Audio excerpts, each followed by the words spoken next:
All right, welcome to Football Focus Weekly. It's a big night.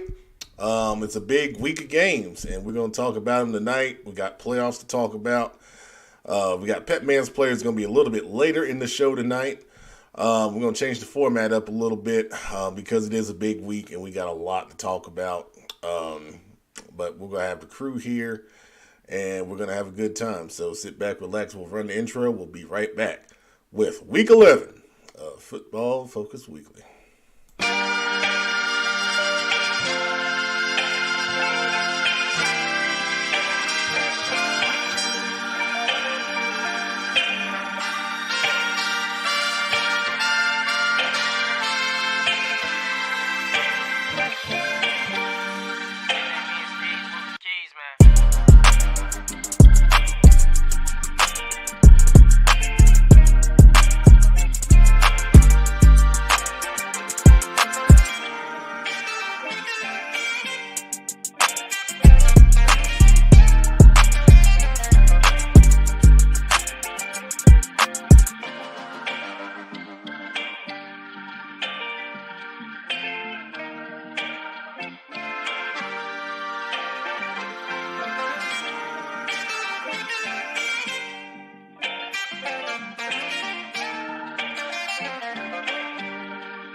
This is Football Focus Weekly with CFI, Charlotte Football Insiders. Oh, yeah, it's that time. Final week of the regular season. Welcome to Football Focus Weekly. Pepman, Matt Morrow here, and we're going to have a really, really good time tonight. Derek Chambers, I got to have a talk with you. And you probably know what I'm going to talk about. But good evening. Best theme music, yes. Shout out to Solo Steez. Awesome job. We only got one member of the crew here right now. The others will be joining as they typically do in their fashionably late arrival to the show, as if they were coming to a party consistently every week. But it's all good. And that one crew member that is here with me is the engine. What's Kenneth up, McClamrock. What's up, man? man? I'm doing well. Hope you are. I'm doing awesome. Got the fresh cut, looking sharp. Big Shelby's on the way, fashionably late. You know, when you're the king of the jungle, you can do whatever you want to do, man. Yeah, we put up with it. Miss Burlos! There it is, Hey, good to see you. Welcome. the queen of Clinton, South Carolina, Oh, where Presbyterian College is. okay. Well, as I said, tonight we've changed the format up a little bit. We got a lot to talk about. We want to make sure we devote the time we need to the important topic of the night, which is playoffs. A lot of schools in the area are in playoff contention. We're going to talk about the big games and what they mean for the playoffs that are coming next week. We'll get to our Dirty Dozen rankings, the Candy rankings, the CMS Best of Last, the most controversial rankings on Instagram, which have caused controversy, as usual, as they were released this morning. Again? And oh yeah. Olympic moved. They are the source of the controversy today. 9-0 Olympic Trojan. That's right. That's right. Huge win over Audrey Kill. Then we'll get into our in-depth game previews. We'll have our predictions. Pepman's players will be at 8:45 tonight, presented by VTO Sports. And then at 9 o'clock, Slime Time with your favorite host, not this guy right here. All right, so we got a couple more comments before we get started. Jonathan Leach, good to see you, man. Coach Marsh, hope you're doing well. Kannapolis going for number 8 in a row this week, Pepman. Oh. Good night. Mm. A lot of games in a row. Concourse got to do something about that, man. And AL Brown's got some playoff hope still, right? They do. Yeah, 5-4, and they need this win. All right. Well, let's get started on the playoffs. So we're going to switch to our next little slide here. And if I can talk, Friday night, we have a lot of games that have some impact. And I couldn't get them all on the one slide. I know there's some other ones out here, but we'll talk about these first. So Chambers at Mallard Creek, which me and the producer will be at on Friday. So if Chambers wins, it'll force a 3-way tie for first place with Huff in the conference. If Mallard Creek wins, it's pretty simple for them. They'll be the conference champs and the number 1 seed from the conference for the playoffs. A big change since the RPI system has come in. We got a couple of questions. How do they handle 3-way ties? Because you remember it used to be you had this big secret meeting at a gas station bathroom and you flip the coin and all this stuff.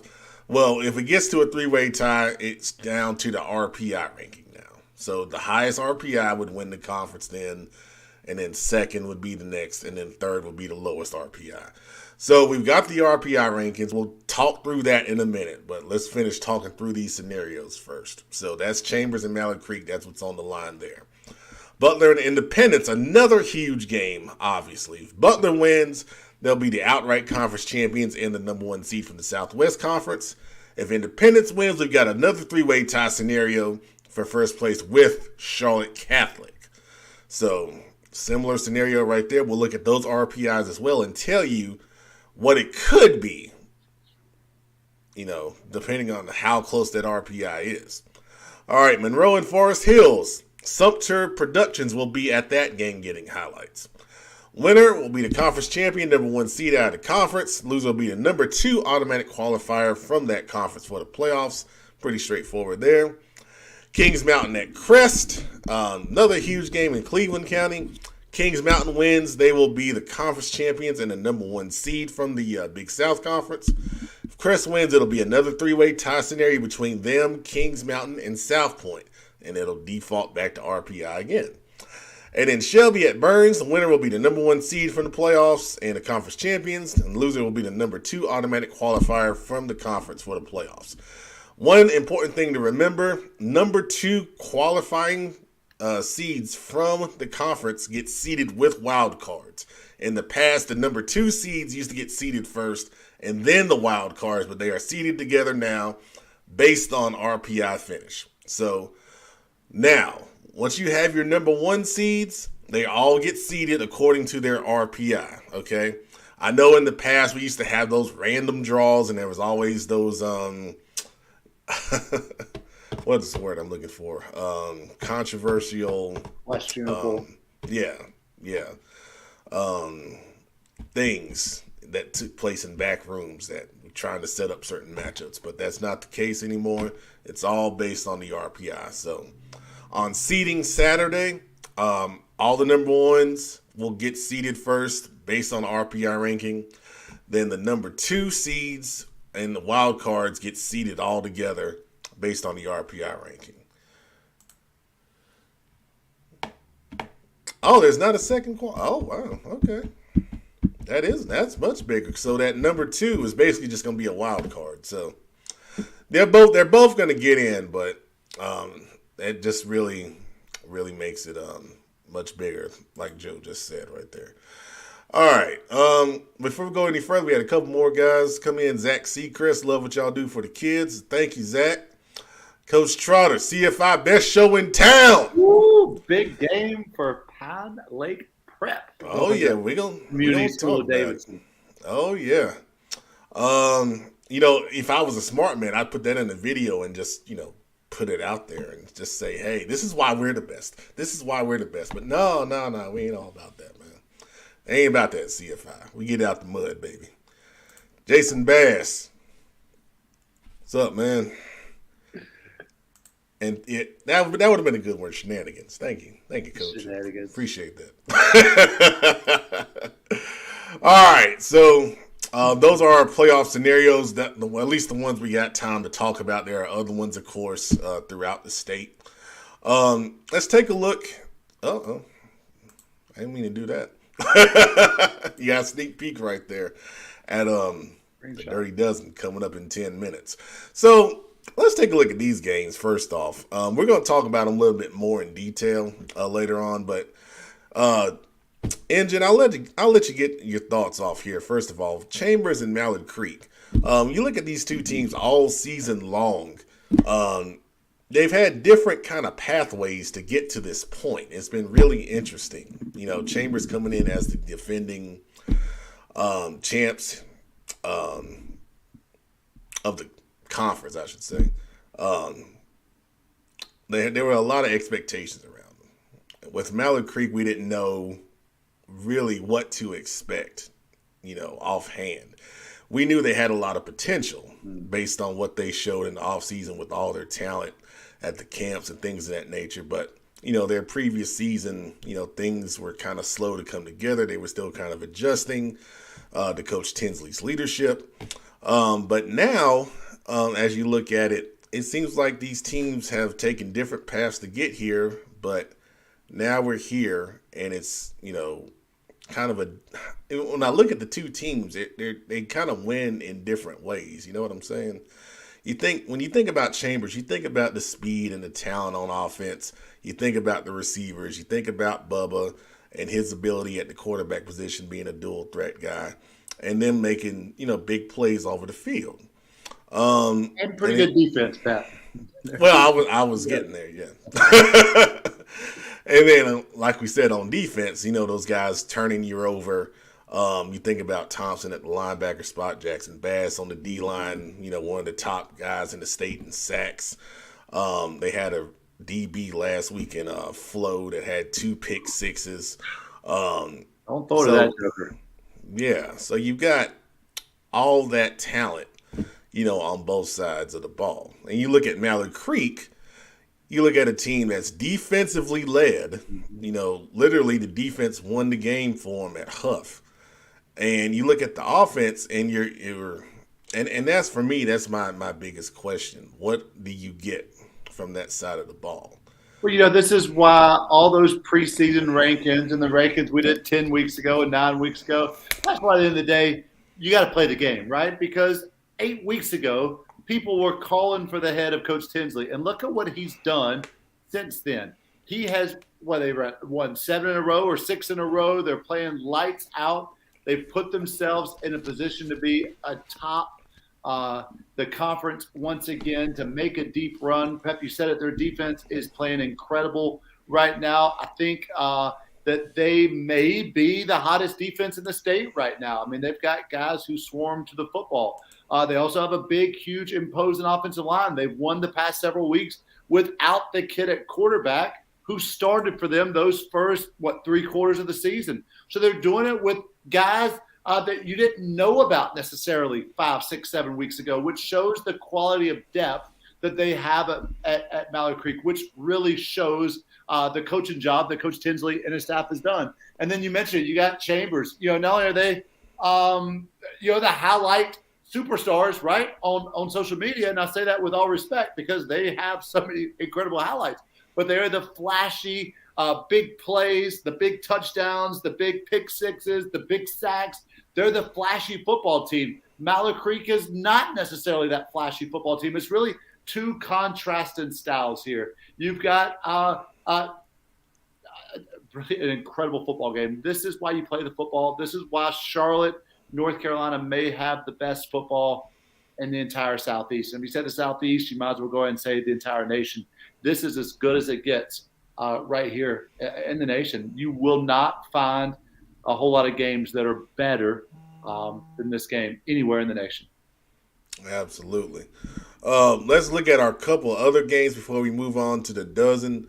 Butler and Independence. I told someone earlier today, I said, I feel like this game is going to be a classic. I feel like it's going to have everything you want.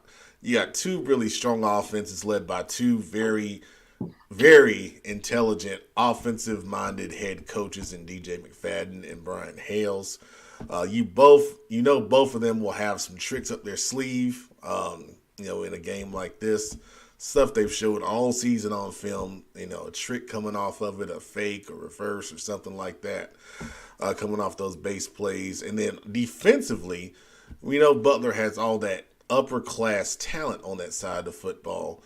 And then Independence, with Josh Isaiah making plays all season long, it seems like every week he's doing something, whether it's from the D-line position or the linebacker position.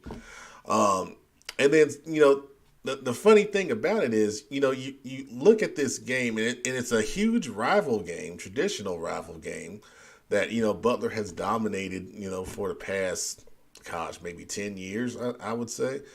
But it's at Independence. I think that's a big help for the Patriots.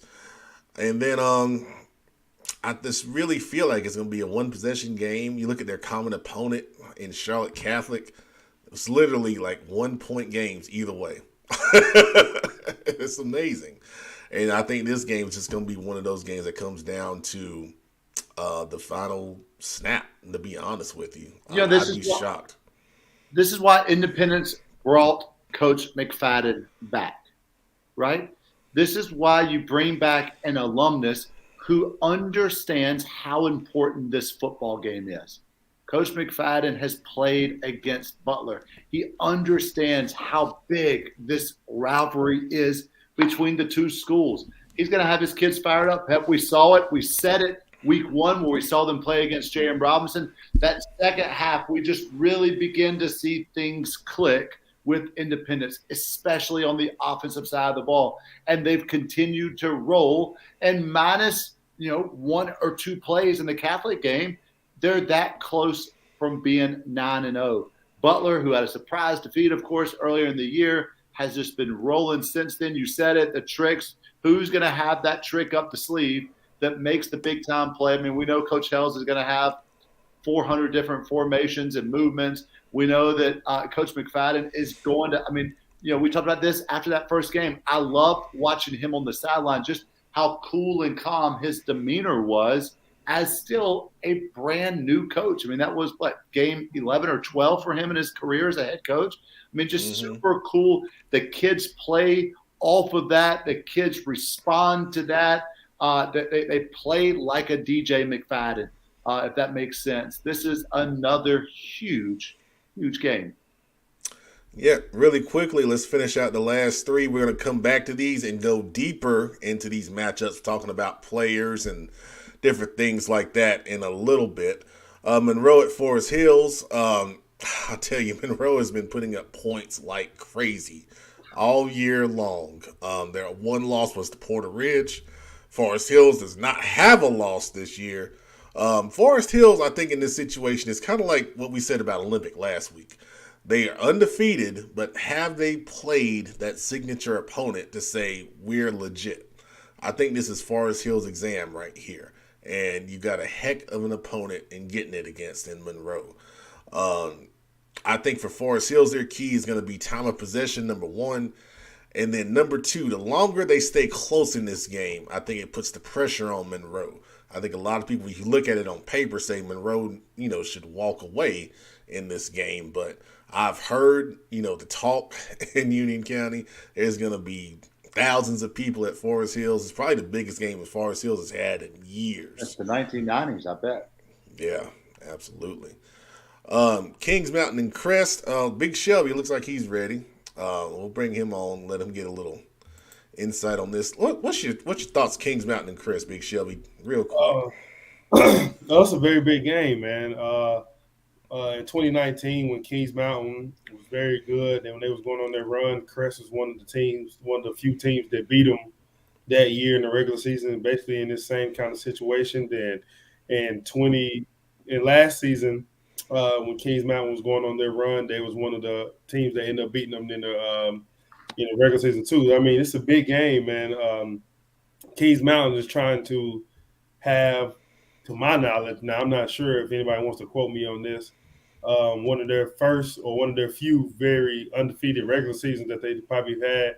And this is a team this is a team that's driven. A lot of the seniors was on that team that, or either on the team or in the program in 2019, whenever they lost to Crest. And obviously a lot of the guys on the team now was on the team last year when they lost to Crest. So Keys Mountain is looking to try to finish the regular season undefeated, trying to win conference, trying to get a number one seed. It may probably be the first number one seed for them probably in a while too. So I know they've been wanting to push at that. Then with Crest is looking to knock off Kings Mountain. Crest has been hearing about how good they are, and they feel like they're just as good at this part of the season, and they feel like they have gotten better since the beginning of the year, and they're looking to, just knock off the guys that's on top right now. All right, so we'll come back to that game later on. We do our in-depth game previews. I got a couple questions for you, Big Shelby, on that one. And then, of course, the other big game in Cleveland County, Shelby at Burns. Big Shelby, I won't force you to talk about that one. I won't give up no game plan secrets. It's a great game. It'll be a great game for both of us. Great atmospheres that we're going to have down in Lawndale. Lots riding on it. Obviously, number one seed for conference and a number one seed in playoffs. Not the number one seed, but a number one seed in playoffs. Burns is looking to try to let people know that they're here and they feel like this is their year. And with us on our side, we're just trying to remain consistent and keep the game plan to keep what our plan in the beginning of the year was. It's the same plan. So, it's going to be a great game for both of us, man. A lot's riding on it. It'll be a great atmosphere there. Y'all got a 50-50 in that one? Burns has an athletic 50-50, and I believe it's up to 61,000 now, I think. Whoa. I'm a Venmo you after a while. Look out. I don't give money to other schools, man. Someone from Burns, please set me up with who I need to talk to, because Burns Bulldog, I'm getting ready to give you some money. I just talked to Coach Devine this morning. I might have to call him back. Coach Devine, that we're doing together. All right, so y'all heard that. $61,000, Burns 50-50. Y'all need to get in on it. If you missed that on the Crest one, this is your chance. That's the first I heard of it, too. I didn't even know. Gracious. That's a lot of money. They've been doing it for athletics. I think it's athletics or maybe just football. I think theirs is just football, too. Wow. Man. All right, so let's bring on the mega producer. He's fashionably late to the party. Welcome. Well, I didn't want the ratings to tank too much, so I was like, let me hurry up and get in here, man. See, y'all know when the ratings peak. I think that's why y'all come on when you do, because the ratings peak when y'all come on. What can I say? Shout out to Mountain Creek, man. Shout out to Kings Mountain. Kings Mountain, I see y'all boys putting on for us, man. So this is this week's Dirty Dozen. There's a couple of changes. The biggest one is Olympic moving up. I felt like the way they beat Ardrey was really impressive. That final score was 34-21. But in watching that stream, they did what they wanted to on offense. It was really impressive. I mean, Elijah Holmes threw the ball well. The tight end Hall, the prospect who's got offered by Virginia Tech, he had a touchdown catch. The two running backs they have are both sophomores, and they are good. They are good. They're fast, really good vision. Walker is the lead one, number 24. He runs inside and outside really, really well. I think their offensive line comes off the football. They do a great job in their scheme. They keep the field spread. Coach Thompson did a great job calling the offense. And then their defense really got after it. And it was really impressive to me. That's why I moved them up 4 spots. There were some other moves, not on the fault of their own. I just felt Olympic was that impressive against a, good opponent, obviously, in Ardrey Kell. But outside of that, not really too many changes. I moved Monroe up to the edge. But there's some really good teams on that edge, man. There's some really good teams down there. And, when we get into playoffs, it's that first couple rounds, this has been the year that's been the most parity that I can remember. There's not really a dominant team out here anywhere. I feel like any of the top teams can get knocked off if they don't bring their A game. So, anyone got thoughts on the dozen this week? I certainly agree with Olympic moving up. Well earned. Mala Creek continuing to handle business. So, I think, as of now, they deserve that top spot still. And like you said, you could make a case for any of those on the edge to sliding in. So I agree with how you got it for the most part. All right, awesome. Now let's take a look at the county rankings. I don't see the chat administrator here. He must be working hard tonight. I guess we won't get his Iredale rankings. But in Mecklenburg, we got Creek, Huff, Chambers, Providence Day, pretty much the same as the dozen right there. In the upstate, big matchup this week, Northwestern and Catawba Ridge play. And that'll be for that region championship in the upstate of South Carolina. So that's a huge one down there. Garrison, I kept pretty much the same. The Bell game between Ashbrook and Hunter Huss we'll talk about a little bit later. I know Joe is here. Hopefully he can provide a little bit of insight into that one. And then East Gaston at 4 with South Point at the top. Cleveland County will be settled this week as they all play each other. Union, Weddington's pretty much got that one locked up. But we talked about Monroe and Forest Hills already, and Porter Ridge at 4. Now, Cabarrus, I did some changing around because of Cox Mill's big win over Hickory Ridge. I moved Cox Mill up to number 1, Robinson 2, Northwest Cabarrus 3, Hickory Ridge at 4. And if I had a 5, I'd put Cannon at 5 because they won their conference championship over Metrolina Christian last week. Yeah, I think Cox Mill is super hot right now. J.M. Robinson is doing what we expected them to do in their conference. They have a big game for the conference championship, obviously this week at Mount Pleasant, Northwest Cabarrus. We've talked about now for 2 years, really, that their offensive skill players are extremely talented. The quarterback, Walker, Ray, the running back, extremely talented. And then, Hickory Ridge, man, they've just had a brutal schedule. But they're still a very good football team. They're a team that you don't want to play in the playoffs, that's for sure. Yeah, I was getting ready to say that's a first-round matchup. They're going to be a low seed. Good gracious. You think they're going to be motivated? If I'm a higher seed, I get them at home. That's going to be tough, man. That's going to be tough. All right, let's see. Benji Moose, Mount Pleasant has to play next to Flawless, but they are capable of that. Big game with Robinson we'll be talking about in a little bit for that conference title.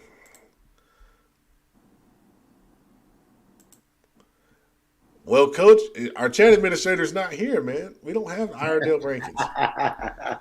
This is when I usually would go to them, and I thought you were going to post them, but it's y'all are number 12 in the Dirty Dozen. So. Oh, man. But I will tell you that I'm sure in his Iredale rankings, he would have Mooresville number 1. And Pine Lake Prep would be number 2. Pine Lake would be 2. Who would be 3? Lake Norman? Lake Norman, probably. Lake Norman, and then what? South Iredale? See, you got them. That's it. There it is. Yeah, right there. Yeah, okay. Well, Coach agrees with our top 2. then no one else matters. So, all right. Thank you, Coach. Thank you for filling in for the chat administrator. I'm sure he'll appreciate that. Huge win for them. Come from behind win. Friday night, we talked about that Friday night late, but they were down, and they must have played just an incredible second half. Absolutely. Absolutely. Yes, Mr. Neely. Huss is number 3. Yes, sir. Yes, sir. They got that big one with Ashbrook in the Bell game this week. Can we say a fine beard, sir? Fine beard. I had to trim mine down. I had to. People told me it was getting out of control. I was trying to go for that. That Coach Johnson look at Providence, but I couldn't keep it. Couldn't keep it going, man. Couldn't go. Nikisha, yes. I've had 4 emails in pepperswrong@gmail.com this year. 4. 2 of those were spam. And I don't know what. I haven't used it anywhere. I don't know how I got spam. Nobody uses email, Pep. That's old school, man. You're getting old. Well, I guess people really aren't that upset because, when people get upset, they send emails. That's what I've been told. The kids just DM you.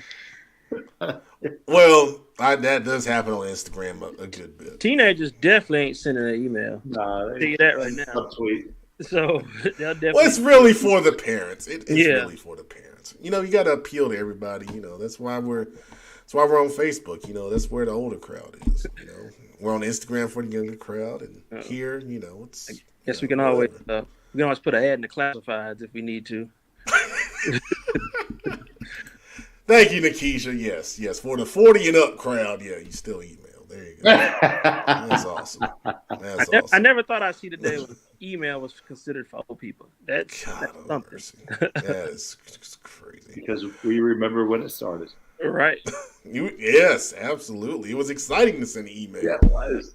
Oh my gosh. In sixth grade, we sent an email to a school in San Diego, and it took them 5 minutes to reply, and it came in. We were like, "Oh my God, they sent this from California." Crazy, man. In our lifetimes, that's crazy. All right. Anyway, that's enough old people talk. Let's move on. All right, so let's take a look at the CMS Best of Last, the most controversial rankings on Instagram. Pretty much the left side stayed intact. I moved the Olympic up to 4 because of their big win. I thought was impressive. And then pretty much everyone else stayed where they were. Harding did move up to 14 with their win over Palisades. It gave them 3 wins on the season. And I actually got a DM complaining that Harding was too high. And I said, well, everyone below them has 2 wins or less. And I was just like, what do you want me to do? But Probably from someone below them. he didn't. I think he was a Chambers guy, oddly enough. I'm hating Chambers. Somebody else, number 14, please. Oh man! Any thoughts on the best of last? I felt like we finally nailed it at the end of the year. Finally got it down. 9-10 weeks is you can get it and you got it, man. Yeah, it takes a while. I mean, 4, 5, and 6. Those 3 teams we'll know a lot more about obviously the end of this week. But you're pretty sticking close, Pep. PepIsClose.com. Thank you, Engine. Appreciate that. It looks like, based on the projections, though, first 10 are playoff teams. West Mech and South Mech are on the bubble. I think Myers Park is out at this point with their loss to South Mech last week. But, yeah, we're going to have a solid at least 10, maybe 11, 12 teams in the playoffs from CMS, which is, pretty good. It's pretty good. So we'll do a final best of last ranking next week. And then when the playoffs end, we'll do a final Dirty Dozen. And then we'll have a Dirty Dozen champion. So... Well, Ms. Burlos, I think South Mech has a pretty decent shot at getting in. They play Harding this week. That'll get them another win, most likely, based on paper. Although, I will say Harding is playing their best football of the year. Oh, I'm just saying, on paper, according to the ranking, South Bend is favored. Wow, man, just wow. Well, I mean, those Harding guys know how I feel about them. But anyway, yeah. It's seating Saturday will be pretty tense for anyone under 10 and above maybe 13 there in the CMS best of last. All right, so we'll do a final recap of this too next week for the teams that don't make the playoffs. We'll give a little brief summary on each of them going into the off season as well. All right, so let's move on to our in-depth game previews this week. And like I said, we got a big week here. We started on a few of these already, but let's dig deeper into these matchups because they do have a lot on the line here for sure. So we talked about briefly Chambers and Mallard Creek earlier. I want to dig deeper into this. Both teams are 7-2 on the season. This is Mallard Creek's only their third home game this year, which is just insane when you think about it. They played 7 games on the road. They've been 5-2 on the road, 2-0 at home. And then Chambers is 4-0 away from home this year, so something's got to give. Both of these teams have won on these fields all season long. Mallard Creek defeated West Meck last week 30-2. So the defense did not give up any points once again for the Mavericks. And then Chambers last week was impressive as well in their victory over West Charlotte. The game was close for a little while. And then they took it over in the fourth quarter and won 30-14 at West Charlotte. So when you look at it, both of these defenses are playing really well. We talked about the young man Flo, who had 2 pick sixes for Chambers last week. And then, of course, we talked about how Mallard Creek won the game against Huff with their defense and 2 defensive touchdowns. So the first thing that I've got to say is, obviously, this projects to be a defensive, low-scoring football game similar to the game up at Chambers when they played Huff. So what we talked about in that one was how important field position is, number one, and then special teams, number 2. You look at both of these teams, you don't really, see a dynamic kicker like Huff has in Hauser. Well, no one has a kicker like Hauser.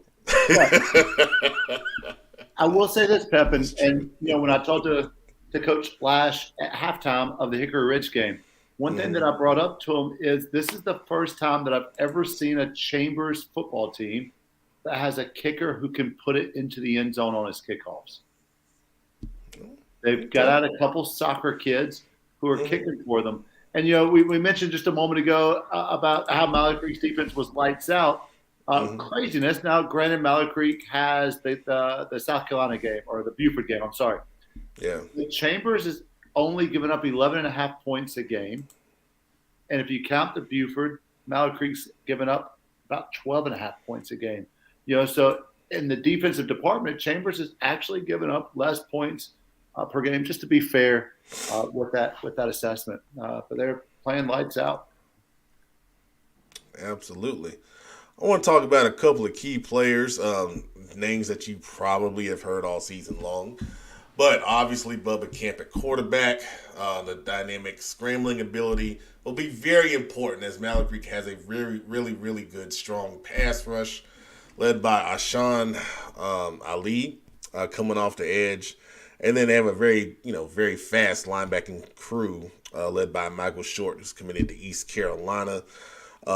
He likes to come on blitzes up the middle from time to time.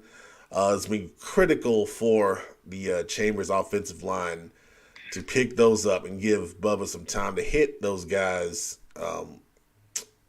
in their one-on-one in coverage in the secondary. One of the things that I would love to see is how Mallard Creek's secondary matches up with the Chambers receivers. Are they going to play a lot of man? They have the guys to do it on the outside. they're not as known as the Chambers secondary guys, but Bowden is a really, really good corner with good size.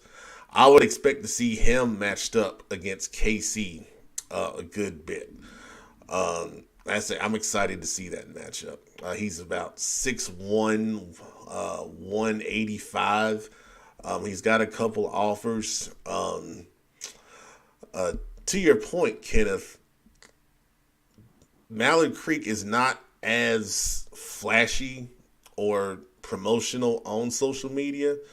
So I think that kind of, lends a bit to, do you know what they have, a little bit. We got a bit of an advantage seeing them up close in the camp. Where they have two of the top DBs at the HBCU camp. Yes. Plus Mojo at linebacker. So they had, three or four top performers.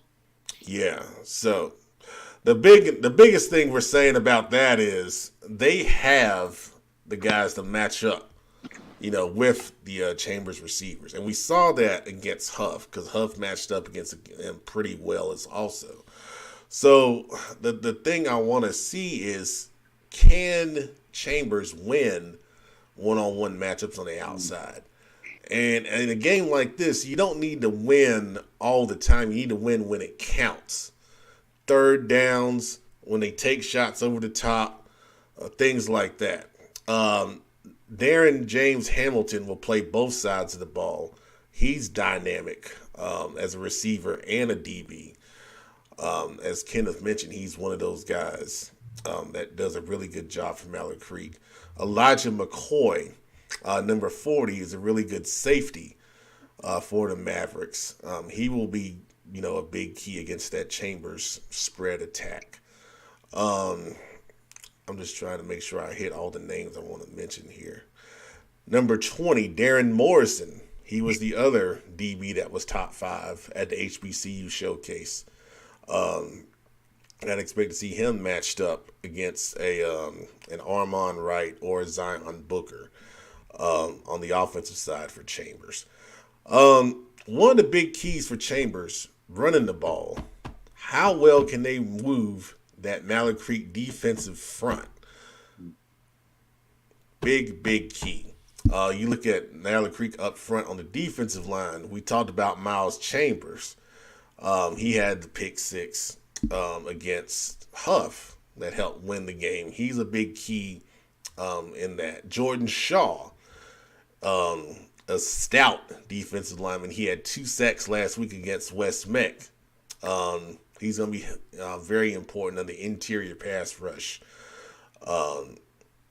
for the Mavericks. So a lot of different guys here that are really critical. You flip over, you look at the Chambers offensive line. Fred Perry at left tackle. I think he's a really good player. He's going to have a big challenge on his hands with those guys coming off the edge for the Mavericks.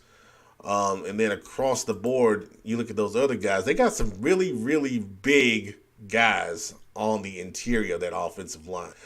And I think if Chambers is going to have success running the football, those guys have got to win those matchups on the interior because they're bigger than Mallard Creek on the interior. They just got to come off the football and get it done.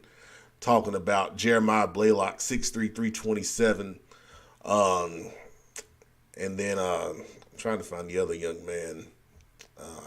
His name's escaping me right now. Oh, my gosh, he came to our camp. But I'll get his name here in just a second. But they have the size advantage in the guards, especially for Chambers up front. So they got to be able to run the ball inside, I think, to get that done. And then the running backs, we know for Chambers with Vincent, number 10, does a really good job. They'll put Thompson in the backfield at times as well.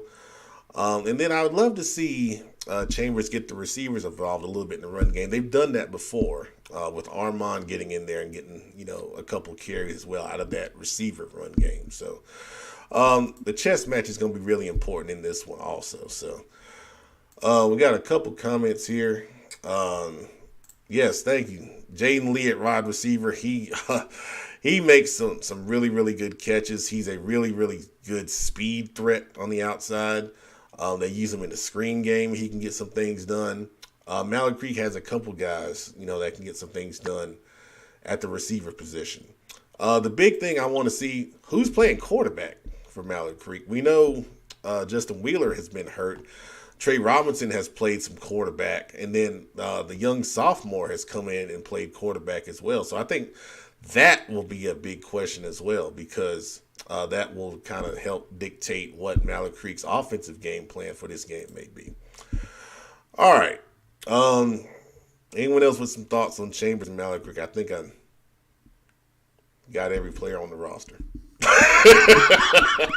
You covered it all, man. But I think that your last point for me is might be my biggest. Is the quarterback position. Who's gonna take control from Mallard Creek, because that's important, like you said, especially in a defensive game. Every point will be critical. So that's a big point for me. Absolutely. All right. More in depth on Monroe and Forest Hills. He got two really good quarterbacks in this game. Kamoni Robinson for Monroe and Brady Hibbard for Forest Hills have had great seasons throwing the football. Hibbard came over from Providence in the past, has done a great job in leading, the Forest Hills to an undefeated season so far. And then Robinson has been getting it done for the past couple years for the Red Hawks. You look at Monroe, you think about all the guys they have that can hurt you on the offensive side of football. It seems like they have maybe 3 or 4 threats that you have to consider, and they spread the field well, and they mix in the run game to keep you honest. And if that wasn't enough, you got to worry about Kamoni taking off and running with the football. Like I said earlier, they're 8-1 on the season. You think about Jordan Young. He's leading them in receiving yards per game. I've talked about him before. He plays both sides of the football. Really athletic. He's dynamic in space. He had 4 interceptions in a game earlier this season. Just incredible. Nate Crosby Jr. is going to be another player you have to worry about.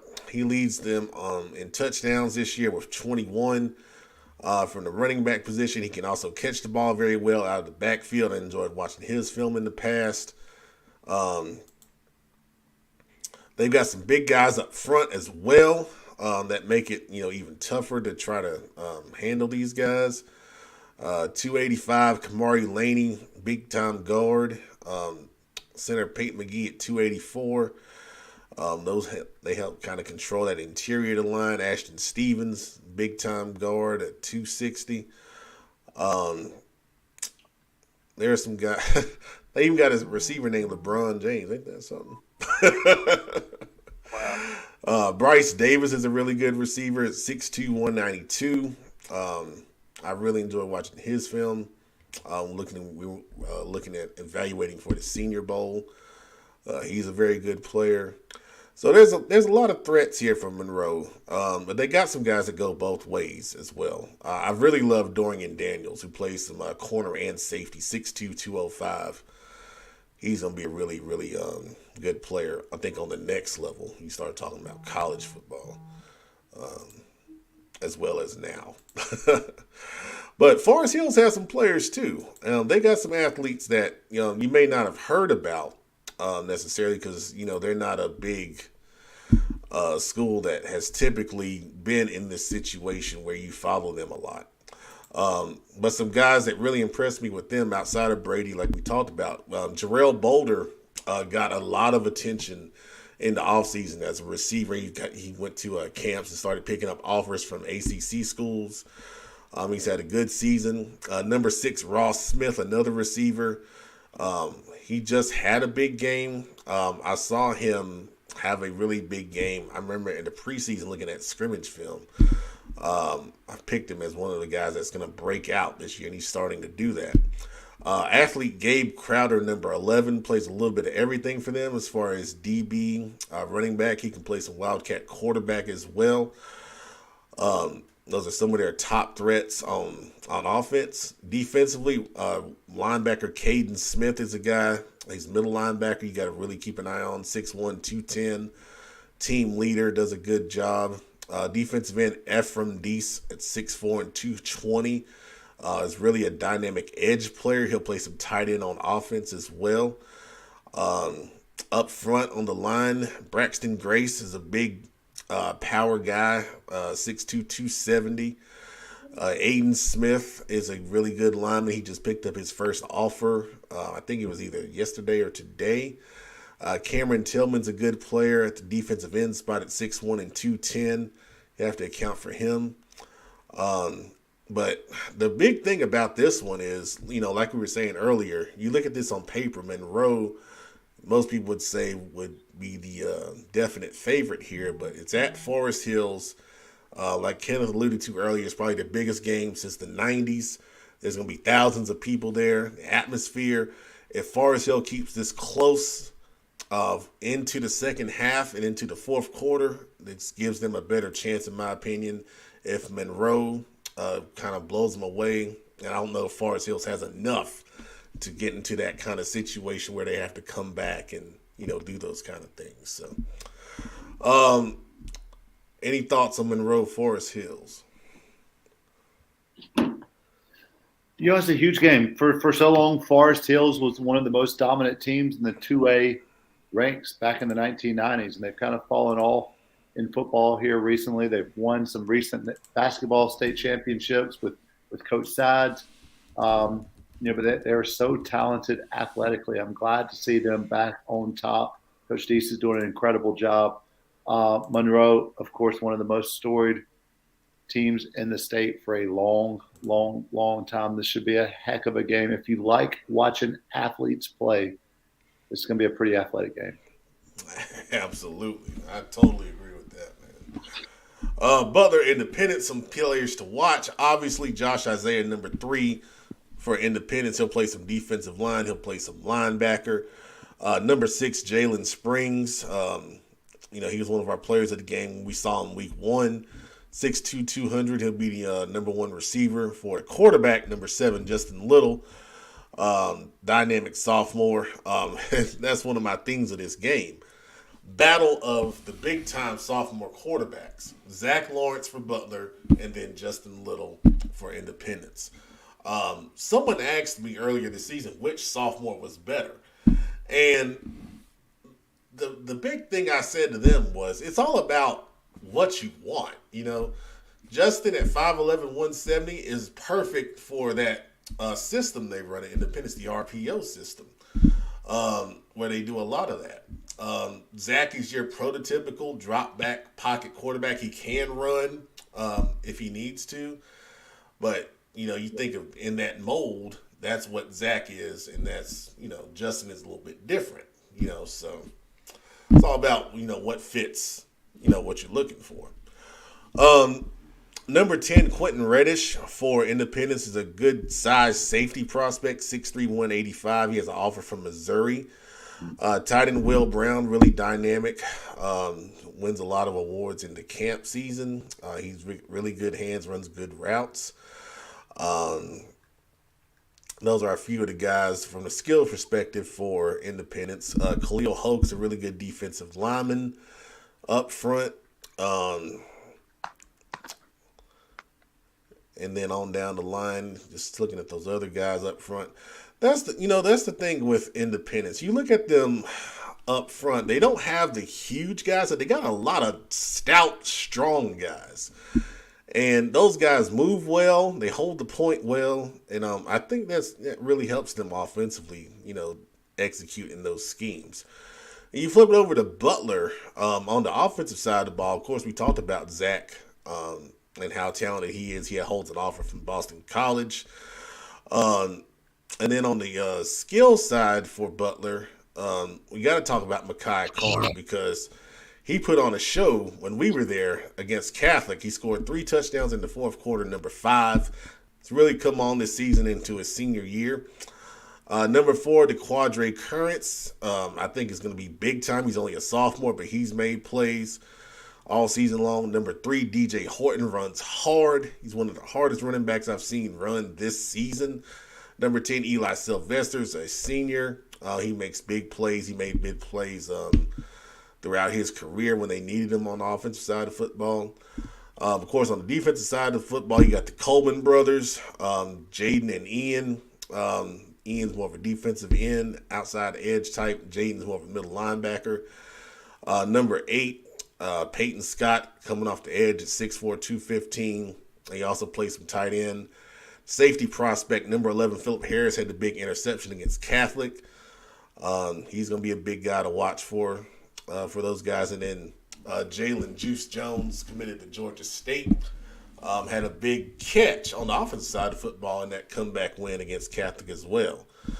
Up front for the Bulldogs, they got some guys. Brayson McIvers, big guy, 6'1", 250. Big tackle, Gabe Hernandez. Cleveland Graham, big number 75, 6'3", 270. They got some good size on that offensive line. They run the kind of balanced offense that Coach Hales likes to run. So atmosphere should be great for this one. Any other thoughts on Butler and Independence? I think it's going to be an awesome game. Long-standing rivalry, and it's nice to see them both come in with both being two of the top teams in the area right now. Yeah, that's exciting, man. All right, real quick on West Charlotte, North Mech, traditional Charlotte rivalry. West Charlotte needs to win this game to stay seeded as a number 1 out of that split conference. If they lose that game, they'll go under 500, then they'll be seeded with all of the number 2s and the wild cards when it comes to playoff seeding. North Mech is right on that projected bubble, so to speak. They are the first one out right now, according to High School OT, based on their record right now in their RPI. So North Mech has to win this game to have a shot of getting into playoffs. If they lose, I think it's going to be pretty much done for them. So this game has a lot of big meaning for those reasons. And also, like we said, it's a traditional rival game. The Bell game, A.L. Brown and Concord. I think Kenneth might know a little bit something about that. Yeah, it's been a long time since Concord's seen that bell painted black and gold. 7 straight times the A.L. Brown Wonders have defeated the Concord Spiders. That means there are seniors who were in elementary school. The last time that Concord won, the game is at Concord. It's senior night for them. They're also doing Hall of Fame inductions for the high school. So big night planned for the Spiders. A.L. Brown, I'm sure, will be expecting and looking to bring that bell back home with them when the game ends. Absolutely. Will it be a huge crowd?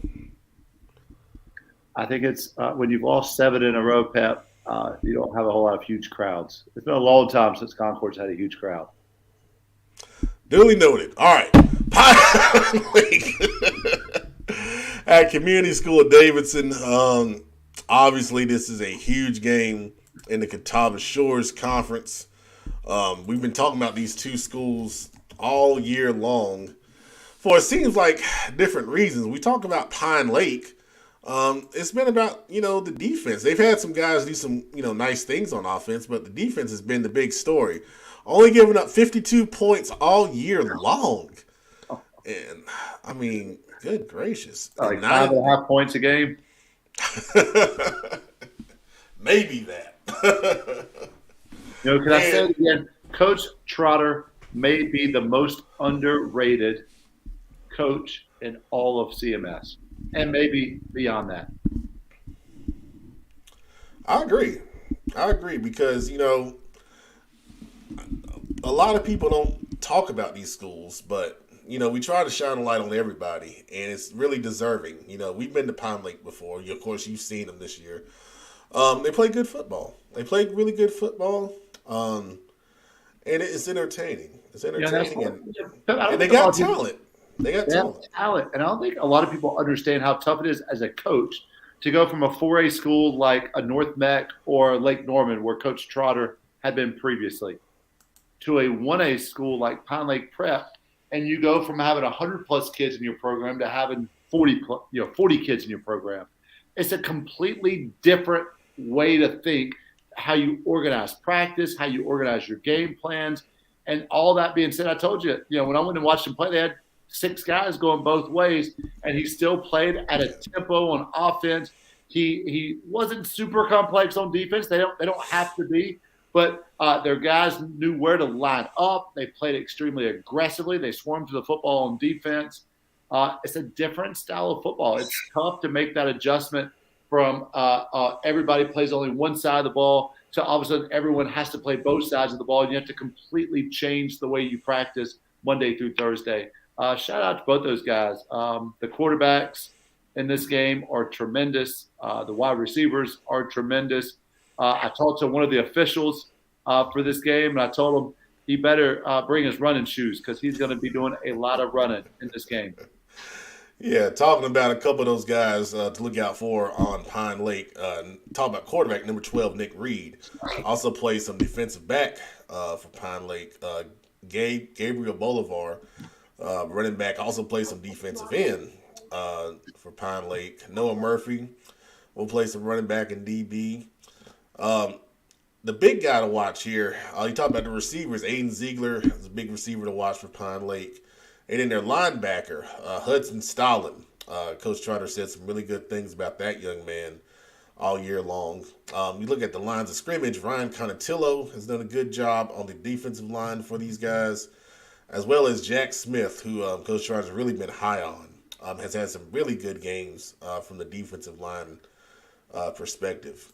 You flip it over, you talk about Community School of Davidson. They have been putting up the big numbers all year long. It starts with, of course, the quarterback, A.J. Sirianni, throwing the ball all over the place, putting up huge record-setting numbers. And he's throwing it to Tanner Mullins, who's one of the leading receivers, I believe, in the state. Brandon Albert has had a good season from the receiving spot as well. Ty Allison has done a good job receiving and playing DB. For these guys. So really good talent on both sides of the ball here. And then, of course, when you have a really good offense, you've got to look at some linemen. Liam Sherman really stands out. I watched some film on him. He is really, really good-sized kid, plays with good technique, 6'2", 290 up front. And this goes to the point. You think about 1A football, you're not thinking about 6'2", 290. But they got talent and they got size, man. So this is going to be a huge football game for a conference title on Friday night. Who is here to join us? Joe Hughes. What's up? Another day in paradise. Another day in paradise. Well, Joe, you're right on time because we're going to talk about Kings Mountain and Chris. I literally just got back from the store, so I guess that worked. I got you covered, Joe. Don't worry about it. I'll let you lead off then. Might as well. I got you covered, Joe. Who's some guys we can look out for on this one? All right. Well, starting on Kings Mountain side, man, I'll start defensively. As a unit, they have 51 sacks right now this season, averaging 5.7 sacks a game. The defense has 7 interceptions. A.J. Richardson has 11 sacks. Curtis Simpson has 18 sacks. Armstrong has 6 sacks, and Curry has 5 sacks for the defensive line for Kings Mountain. For the back end, you got Smith and Kendrick. Those guys back there have been locking stuff up all year. And Bryson Brown has 5 interceptions, leads the team in interceptions with 5. Then you have Melton, outside, kind of like an outside linebacker type for them, has 48 tackles, and Coach Lloyd's son has 46 tackles. So for as defensive goal all year, they have 510 solo tackles. So that means their defense is flying around, getting guys on the ground. individually. On the offensive side for them, they led by quarterback Lamont Littlejohn, 1,600 yards, 15 touchdowns, 6 interceptions. Then for the running game, they really rotate about 2 or 3, maybe sometimes even 4 different running backs. The top 2 running backs is Jeffries. He has 672 yards for the year and 14 touchdowns. Then Holland has 403 yards and 6 touchdowns for the year. So, and then on offense, the receiver Sanders plays receiver. He has 411, 3 touchdowns, and Lloyd, that also plays defense, has 316 yards and 2 touchdowns. Then Brown and another receiver, Lanier, both has 273 yards each and 2 touchdowns and 1 touchdown. So offensively and defensively, man, offensively, Kings Mountain, they're going to try to spread you out, run different running backs. They're going to try to see which one's going to be hot. You better hope both of them not hot, or all 3 of them hot, because they'll turn into a ground and pound type game. And just for Kings Mountain, for this game means a lot for Kings Mountain. Like I said earlier, like they're looking to try to go undefeated, try to get a lot of those playoff games that they've had in the past at home, that they probably got some of the wrong calls in, or wrong game or stick in certain places. What? So they're Never trying to get a lot of those home. So Kings Mountain looking to get all those them away games at home this year. I know their crowd needs it. Their school wants it. Everybody wants it down there in Kings Mountain, man. And for Crest, on the Crest side, they led by an outstanding junior receiver, Vaughn Green. He's averaging over 120 yards this season a game. Then the other wide receivers, you have Malachi Addison and A.J. Adams, that's averaging around 50 to 60 yards receiving the games. The last couple of games, I think A.J. Adams, man, had a 100-yard game. Then one game, Malachi Addison, AJ has 2, and Malachi probably don't went over 100 or came close to it. So those guys are just doing a good job of getting open and taking the pressure off Vari, and taking the pressure off Tater Husky, their quarterback, which has 2,000 passing yards and 29 touchdowns, and then he has 560 rushing yards and 8 touchdowns. So he's a real dual threat guy. Then on their defensive side, they led by Pettis, that's been playing offensive line and defensive line for him this year. He has 12 sacks. They help out that Crest defense. They have Porter that came in. He has over 70 tackles, and another linebacker, Crocker, has over 60 tackles. And they have another D lineman that they like to play, Johnson. He's had over 16 hurries. And, in the back end, they have Brandon McCall and Lyric Pettis that has 2 or 3 interceptions each. So both sides of the ball, man, it's gonna be a fun night for both teams. I think. I think Crest needs to find a way to keep Kings Mountain's defense, or keep Kings Mountain's defense off the field a lot. But so Crest defense needs to do a good job of neutralizing the offense of Kings Mountain and try to give their offense plenty more chances to try to move the ball. And Kings Mountain's gonna come out and looking to prove another point.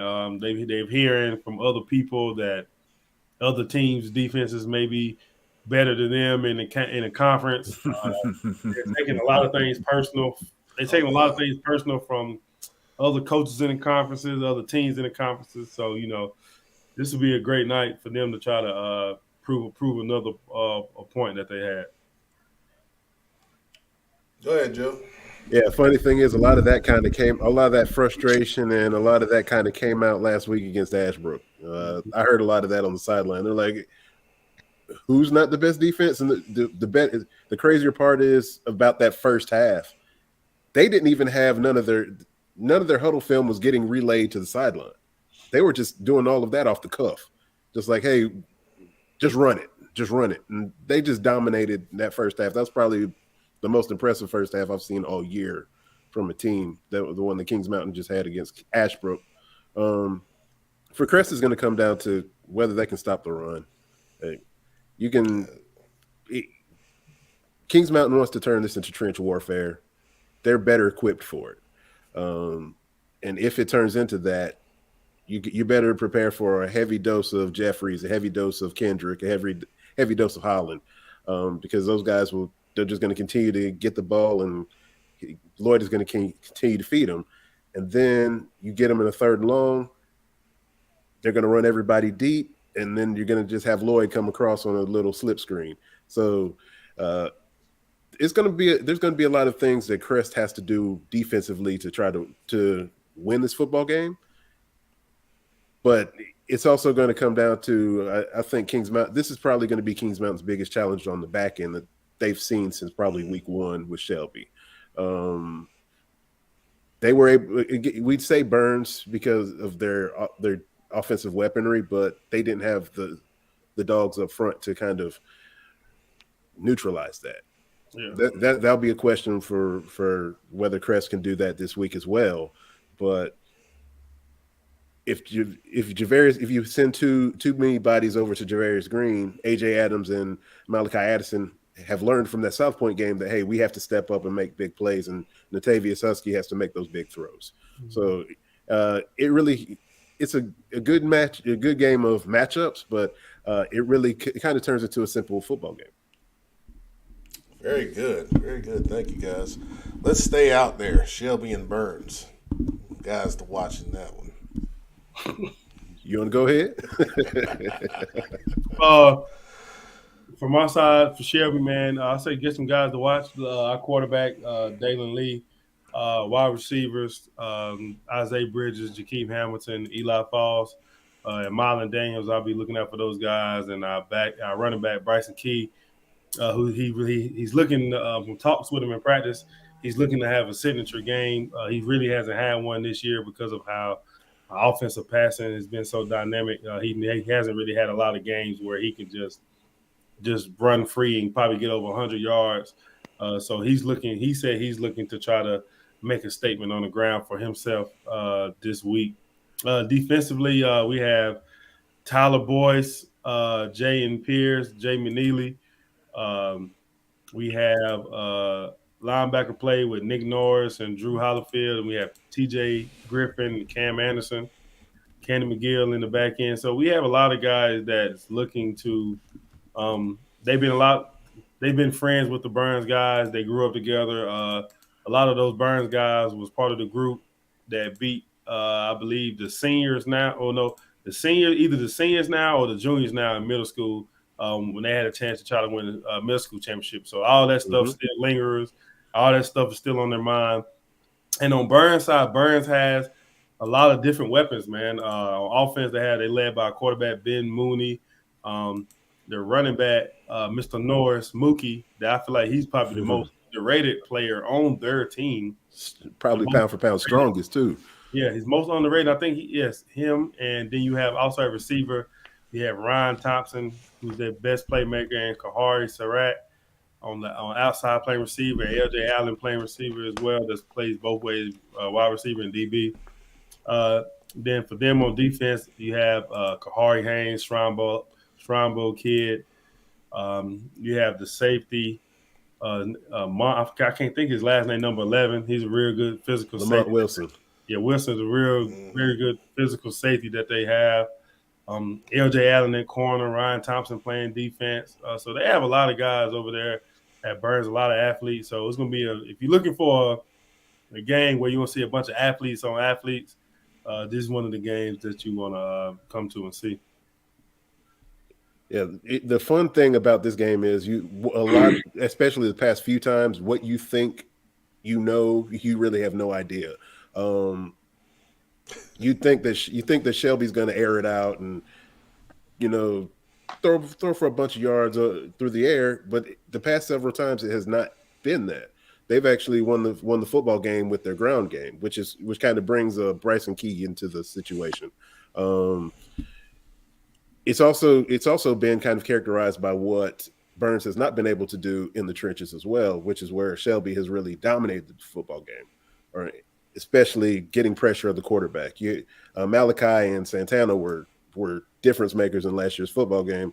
I think if I remember correct, Webb, you might be able to correct me on this, but there was a goal line stand in that very first drive of the football game. Yeah, and that stop really kind of set the tone for the rest of the game, because right after that stand was made, you go 90-something yards for a touchdown on the very next play, and that game was totally switched from possibly a Burns toss-up to, hey, we're behind the 8 ball. and that kind of doubt kind of crept in. So you kind of wonder if Burns goes down early or finds themselves in an early hole, does some of that past doubt kind of creep in? But also, we're also this is the first test for either one of these teams in probably 6-7 weeks. You know, the competition that you played there's more variables to this football game than you think, and you're kind of just relying on. I think I know that this matchup works and this matchup might work, but what's really going to work on Friday night? Do y'all kind of have y'all kind of had that conversation in y'all's kind of coaching meetings, Webb, or what's been kind of the go-to with that? Yeah, I mean, we've had those talks especially because both staffs are very, very familiar with each other. Like Coach Devine was at Shelby. He came from Shelby. Well, he's from Burns, but came to Shelby for a little bit, so he understands what we're trying to do on offense, and we know what he's trying to do when he was the defensive coordinator and now head coach. So, everything that we did at Shelby, he kind of took to Burns and made it his own little thing. So, but both teams are very familiar with each other. We're structured the same as far as, like, they're going to have athletes. We're going to have athletes. It's going to be years. They're going to be big, fast, and strong. It's going to be years we're big, fast, and strong. And then some years they're going to be deep, and some years we ain't going to be deep. So it's very like we understand what's at stake. Both teams understand what's at stake. We know what we have to do. We know we have to come out and be capable of, like you said, last year we was planning to throw the ball a lot, get some success, but it turns into a running game. So like you said, pretty much you got to have a game plan ready for both, whether it's going to be heavy run or heavy pass or try to be balanced, because like you said, you never know what you're going to be up against in these games like this, especially with it being a rival game and what's at stake now since we're both in the same conference. So. Yeah, and I think Dalen will probably be quite a bit more motivated than with this one as well. I think that was his worst game of the year last year. I think he only threw for 135, 1 touchdown, 3 interceptions, which was very atypical for him last year. And he's facing a lot of the same guys that he faced last year, and they are pretty dang good. So I'm needless to say, I'm pretty eager to see exactly how that game turns out. Very good stuff, guys. Now the chat administrator is here. Said train the lake. I'll bring Kenneth back on. We'll do Lake Norman and Mooresville. It's not really much for playoffs as much as it's a big rival game, obviously, for both of these guys playing up in Iredell County. Bragging rights. Mooresville to get the 10 wins on the season is big. They've already locked up the conference title. Lake Norman is going to be a wild card entry into the playoffs. But still, it's a very big game. They both want to win it. It'll be a huge crowd up there. I hope everyone enjoys it. We don't have enough people to send them to all these games, unfortunately. So we won't be there. But I know the chat administrator will have all of the updates on Twitter for sure. All right. Kenneth, let's talk about J.M. Robinson and Mount Pleasant, because that one has some major implications in that conference. Yeah, a huge game, especially a huge game we'll just start with J.M. Robinson, because their strength of schedule is so weak because of their conference. They need this win. J.M. Robinson obviously is loaded defensively up front. Devin Hobbs, who's been offered by, if you name a big-time school, they've been offered by him. Debo White, who is the defensive tackle, the same is true for him as well. They also have several other key pieces on the defensive front and at linebacker. They have 3 linebackers who are really, really, really good. They're really long. They're rangy. They're sideline to sideline kind of kids. And then offensively, Hobbs is their best player on offense. They've got a good quarterback. They have a very good offensive line. Two of our showcase kids are up front on the offensive line, and Cadales and King. They are just an extremely explosive team. For Mount Pleasant, of course, they're kind of polar opposites. Once again, Mount Pleasant is a veer team. They're a triple option team. They're led, of course, by TD Moose, who had missed a couple of weeks. He definitely made his presence known at North Stanley last week.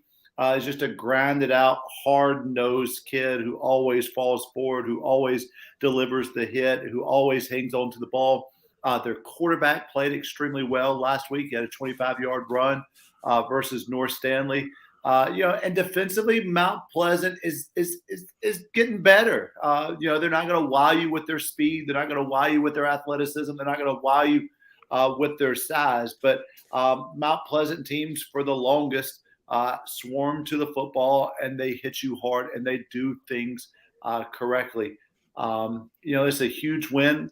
Coach Crosby, who is my defensive coordinator, the head coach of Mount Pleasant, of course, D-Rob, who is my brother, who is at J.M. Robinson, and so many of my other guys who are on Robinson's staff now, and even Coach Pruitt, who is the quarterback's coach at Mount Pleasant. This is like a Central Cabarrus family reunion. Almost every single coach that I had on staff at Central Cabarrus will be coaching in this game, and several kids who would have come to Central Cabarrus, who were ball boys for Central Cabarrus, will be playing in this game as well. That's awesome, man. So you're gonna be there, right? I think so. All right, awesome. Tiger Town, one team, one town is their motto, and it's true. I think it was Joe that talked about Shelby, Cleveland County shut down Friday night. Mount Pleasant will be a ghost town. 49 in. There will be nothing until you see the lights at Mount Pleasant Tiger Stadium. I think it's Larry Honeycutt Field now. That's where everyone will be. Everyone in town. It was packed house at North Stanley last week, but incredible people on both sides of the ball up there. Absolutely. Real quick, Catawba Ridge at Northwestern. I think you got two really good running backs here. Obviously, with Turbo at Northwestern, and then Tyler Jones for Catawba Ridge.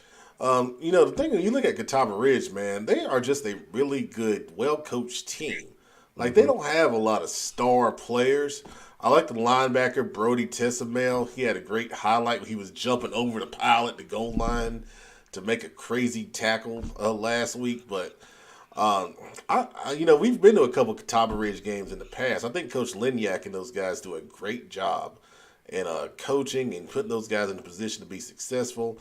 I think the offense, I like to describe it as surgical. They take what they give you, and they execute really, really well. But for Northwestern, I'm anxious to see Catawba Ridge defense versus the talent of the Northwestern offense. You talk about Turbo, you talk about Caldwell on the outside, dynamic receiver. Those two guys, help make that thing go. For the Trojans. Joe, you got any other insight being the South Carolina expert that you are, sir?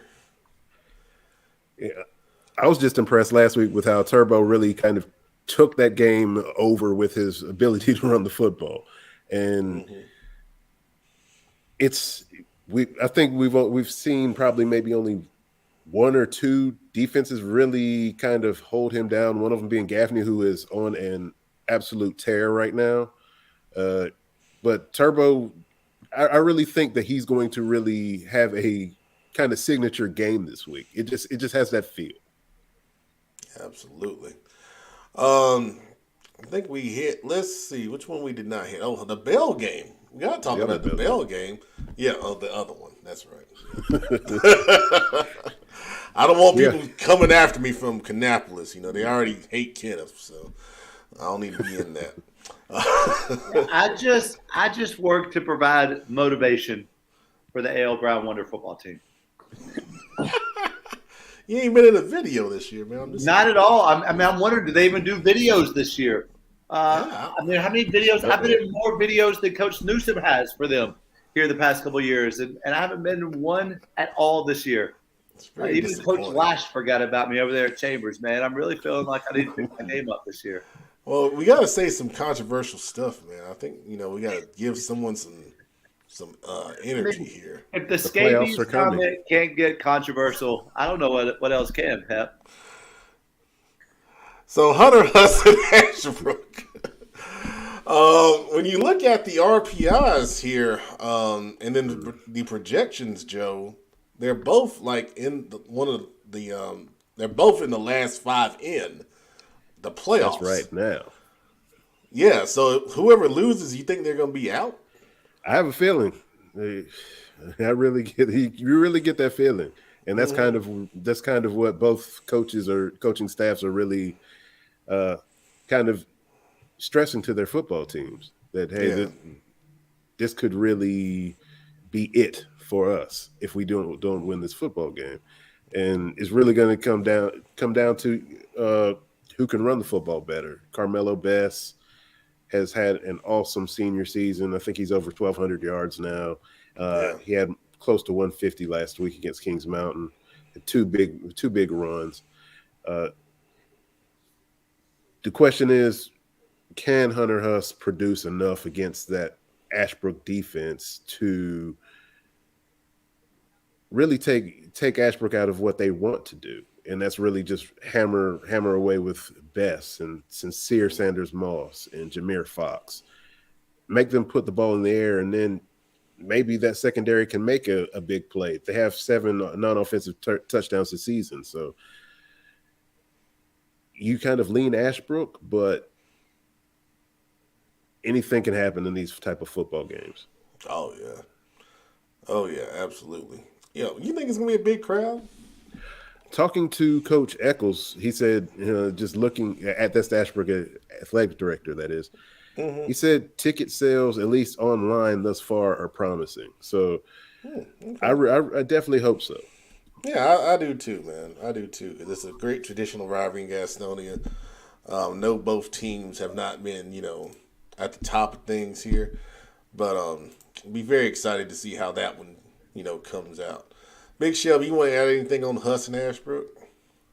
No, I mean, I think it'll be a great atmosphere for those teams, man. It always is. One of the biggest, if not the biggest, in their county with the Ashbrook and Hunter Huss. Highlight 2 great coaches, Randy Thompson at Hunter Huss and Darius James at Ashbrook.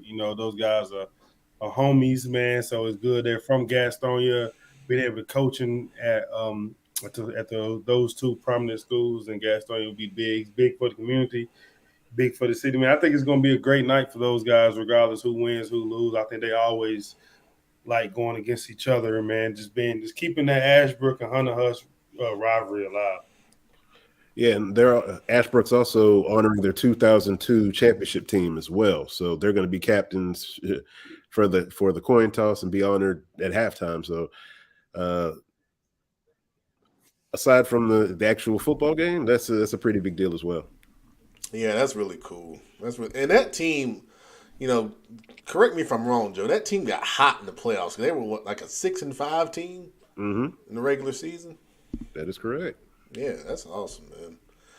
Good stuff. All right, so if you don't know about these games coming up Friday night, these guys did an amazing job breaking down these big games.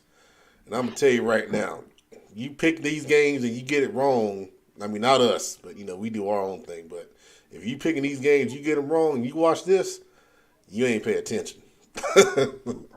That's good stuff right there. I wish we could get somebody like the all of these. Like, that's really a very amazing slate of games right there. I wish, man. But... Hey, is that what I see? That boy is going crazy. Yes, Big Shelby, you have moved into second place overall in the predictions. 12-2 in the last 2 weeks. Man, you're on the roll. Let's see if we can keep it going, man. Putting the heat on the engine there. This bull crap -2 for the bonus. -2. I told y'all. If you get it right, it doesn't matter. If you just get it right, there's no problem. Didn't listen. Big Shelby really killed himself right now. Hey, look, with the list of games he sent this week, you just never know how the card's gonna fall this week. We're all gonna do terrible this week. I'm telling you, the last week of the regular season, this is the toughest slate of games we've done all year. It's gonna be really hard, but Jonathan Leach, this is a family issue, okay? Exactly. Thank you. This is a family issue. Get it right. but it's just -1 if you miss it. Hey, you knew the criteria before you started. You know what? I'm gonna tell you something. The biggest critic of this was the one who suggested it. Yeah, I know. Yeah, There should be two thumbs down. Ain't that something? Who Yeah. suggested?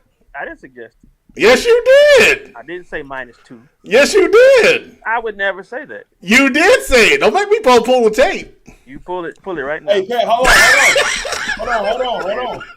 If you pull the Why tape, would I gotta opt out all the time? hey, Brandon, if he pull the tape, if Pep is wrong, Pep got to get a -10, man. Right. Oh, I know he said it. I mean, I know he said it. Hold I on. need- Hold But on. if Pep gets a -10, does it really change anything? No, I'm saying he's saying that Brandon said do -10. Hey, I got my bonus right last week. You called me out last week, Engine. You said you felt good about your pick. Hey, he's lying on Brandon's name, Kenneth. We got to let the man defend it. All you got in this world is your word. We might have to We depend. might have to do -10, Brandon. What you think? If Pep is wrong, I think if so. Pep is wrong, everybody gets either Pep get -10 or everybody else get a bonus 4 wins. I don't doubt. I don't doubt that he has some sort of obscure clip, but I think he might have. Hey, Brandon, are you throwing the challenge flag? If you throw your flag, we might have something. But see, he might try to take 10 from me. I'll give myself 10. How about that? I think my words were misinterpreted somewhere. My dog Kennedy right there, man. Good coach right there, Coach Kennedy. Yes, sir. Yes, thank you, Jonathan. Yes, it is his fault. It is his fault, but you know. Not till the independent. Not only if the independent audit review. Oh, man. All right, anyway, let's get to predictions because these are some tough predictions. All right. Here we go. Ending the regular season. Coming down the line. Butler at Independence. All right, let's start with our guest, Joe. I'm going Butler. All right, mega producer. This is tough. You can't just wait. Let me get ready. Ain't no wait, you been called. Let's go. What'd he say? He sent them 2 days ago. Independent. Big Shelby. Ooh. I am going on the limb here. Not the limb. I'm going with That limb a break. Big I. I believe Independence is back, baby. Joe, that was wrong. I'm on a big I. Oh, I ain't gonna say nothing about Joe, man. Oh, I'm going to go with Butler. Engine. Butler. All right, Monroe at Forest Hills. Mega producer. Monroe. Big Shelby. I'm gonna go Monroe. I will take Monroe. Engine. You know what? Forest Hills with the upset. All right, Joe. Monroe. All right, Kings Mountain at Crest. I'll go first here. I will take Kings Mountain. Engine. You know it pains me to say this. Kings Mountain. 1998. I remember it. To be a mother flipping Mountaineer. Oh, Joe. Hashtag pain. Kings Mountain. All right, mega producer. I'm gonna go with Big Shelby's second favorite school, Kings Mountain. All right, Big Shelby. Why do I have to go last? I didn't want you to go first. I could have went first, man. I'm going for Kings Mountain, man. I mean, can we just say how much Big Shelby's influence is on the trajectory of the Kings Mountain season this year? He made one comment in the offseason, preseason, and look what's happened since then. Hey, 9 straight.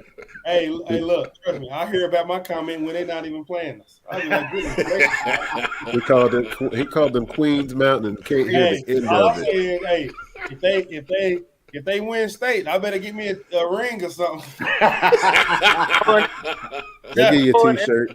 Coach, give you a hey, t-shirt. Kenny, give me a T-shirt or something, man. I'll wear it if y'all gonna win it, man. J.M. Robinson at Mount Pleasant. Engine. Oh, you already know. Give me my brother, J.M. Robinson. All right, Joe. Same. I'm going with Robinson. Mega producer. J.M. Robinson. Big Shelby. Go ahead, J.M. Robinson. I will take J.M. Robinson clean sweep. Yeah, Well, that means it's Yep, gonna be That scares me. It scares me. it's Just gonna be make tough Mount to win. Pleasant motivational film. That scares me. Northwestern at Catawba Ridge. Mega producer. Northwestern. Big Shelby. I'm gonna go. Since I just like Catawba Ridge jerseys, I'm gonna go with Catawba Ridge. I'm going to take Catawba Ridge as well. Engine. Now, I'm going to remain faithful to our fam. I'm going with Turbo. Joe. Northwestern. All right. Bonus. Uh-oh. There we go. Chambers at Hey, y'all better Mallard choose right Creek. or y'all gonna end up The only bonus question you get penalized for if you miss. You're gonna get penalized worse if you choose the wrong team. That's what I'm saying. And on a test, you miss the bonus, nothing happens. It's a +2 or nothing. But here it's a -2. Can we make the picks, please? What in the world? Can we defer? I've tried like 2 or 3 weeks to opt out. They won't let me. Nope. One team will call you out after the game, post game, and one team is gonna let you know all on social. Do you want to be in Friday's video or not? That's the question. Yeah. Big Shelby. Oh yeah, I can go first. I'm not from Charlotte. So, I don't have a dog in the fight at all, baby. But I do. This is a kid on one of the teams that got some Shelby in. That dog today, Junior. Got Shelby DNA. He got Shelby DNA. Man. But I'm gonna do this for my boy Marquise Williams, man. I'm going with Mallard Creek. All right. Joe. Mallard Creek's been on the roll, man. It's kind of hard to go against that momentum.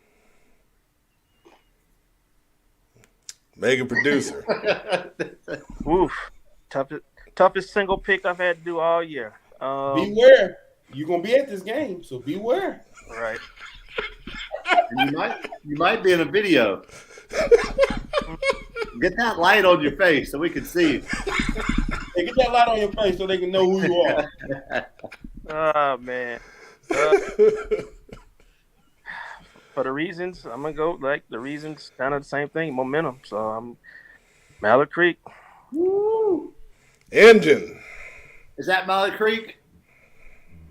Mallard Creek. Ooh. Y'all are a trip, man. Please don't let it be a clean sweep, pal. Please. I'm gonna take Chambers. Okay. Did all y'all take Mallard Creek? Except for you. I feel Really? better about my pick now. Oh wow. Yeah, You saw how that worked for Engine last week, didn't you? Clean sweep scaring me. All right, those are the week 11 picks. We are sure to probably be in 2 hours on there too. TikTok and Instagram videos pretty soon. 100. But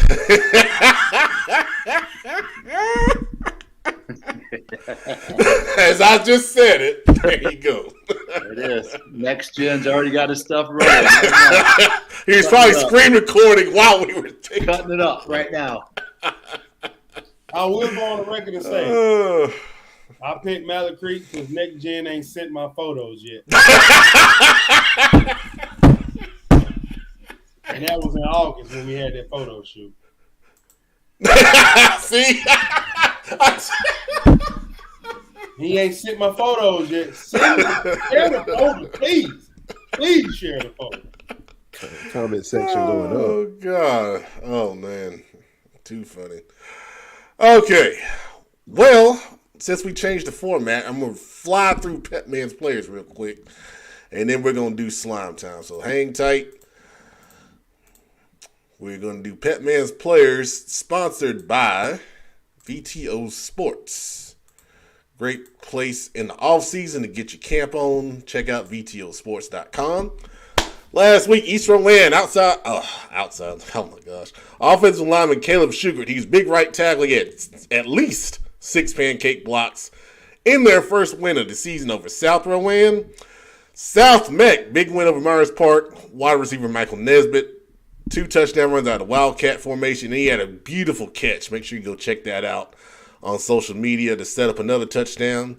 Hickory Ridge, wide receiver Jalen Harris. He's been on here all season long. 7 catches for 216 yards, 2 touchdowns. Tough loss to Cox Mill.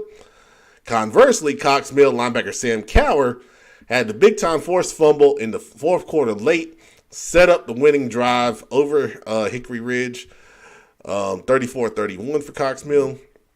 Providence, DB Logan McElveen, 4 tackles, 2 tackles for loss, had a punt return touchdown, only in 1.5 action in their win last week. West Caldwell, talked about him before. Jalen Patterson had another big game at quarterback, 354 yards passing, 3 touchdowns in a very great performance. Talked about this young man earlier. For Chambers, defensive back Keelan Flo had 2 pick sixes in their victory over West Charlotte. Mount Pleasant, Kenneth talked about him earlier. Athlete Keegan Moose, 23 carries, 223 yards, 2 touchdowns in their victory, 28-10 over North Stanley. Harding, athlete Keyshawn Jackson, he had a TD catch, beautiful play on the last play of the first half in the win, 26-6 over Palisades for the Harding Rams. Butler, J.J. Coleman, his stats came in, had a bye last week, but in that game against Catholic we talked about, 16 tackles and a forced fumble in that victory. Marvin Ridge, very talented quarterback, Evan Meadows, had 4 total touchdowns, 2 passing, 2 running, and 370 yards of total offense in the victory over Sun Valley. Very talented linebacker at West Charlotte, Jaden Smith, 11 tackles and a sack in that loss to Chambers last week. I talked about Mallard Creek defensive lineman Jordan Shaw. Had 2 sacks from that defensive tackle position over West Meck last week. Corbin Hall, very talented tight end prospect, 6'3", 200-plus pounds, 107 yards receiving and a touchdown, although they lost to Weddington. Legion Collegiate running back Elijah Coleman. I like watching his film. 200 yards rushing and 5 touchdowns and a victory over Anderson in South Carolina. Millbrook out of Raleigh area, athlete Xavier Pugh, really dynamic with the football in his hands and on defense. 229 total yards on offense and 4 touchdowns, 6 total tackles in their victory. Southview in the Fayetteville area, running back Christian Rutledge, real good looking player, really fast. 230 yards, 2 touchdown runs, but they lost to Cape Fear 21-14. North Meck, very good kicker in Gilberto Lorenzana. Perfect on his extra points, and he nailed a good long field goal in their victory over the Hopewell Titans in the Battle of the Shield. Shield stays in North Meck. Barnwell, South Carolina, really good running back in Tyler Smith. 25 carries, 289 yards, and 3 touchdowns in their victory in the south part of Kakalaki. Forest Hills, wide receiver Ross Smith, mentioned him earlier. We were talking about their big game against Monroe. Last week he had 2 receiving touchdowns and a pick 6 in their victory. Central Cabarrus, wide receiver Adriel Miller. Very good player, man. He's been on here several times. He had another great game against Carson, 6 catches for 117 yards, 2 touchdowns, 2 interceptions, 4 pass breakups, and 3 tackles. Good gracious, he did everything in that game. North Catholic, Pennsylvania. Welcome to Pepman's Players. Defensive end Julian King, who was at the HBCU Showcase last May from Pennsylvania. Had to shout him out. Had 18 tackles and 3 tackles for loss and a defensive touchdown in their victory last week.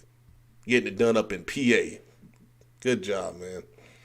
Hickory Grove, defensive end Vernon Richard III. He set the all-time career record for sacks for Hickory Grove last week. Great job. Congratulations, young man.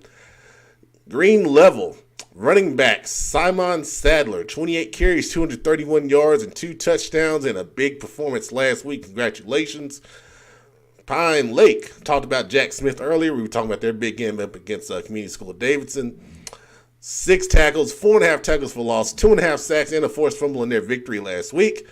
And finally, from Coach Greer at Providence Day, the 2025 number one prospect in his class in the nation. Offensive line, defensive lineman David Sanders, 92% grade on offensive line. Defense, he had 9 tackles and 2 quarterback hurries. Getting it done. Pepman's players, you guys do an awesome job. Congratulations to all of you. Once again, that is sponsored by VTO Sports. Check them out at VTOsports.com. All right. Now, it is that time to slime with your favorite host.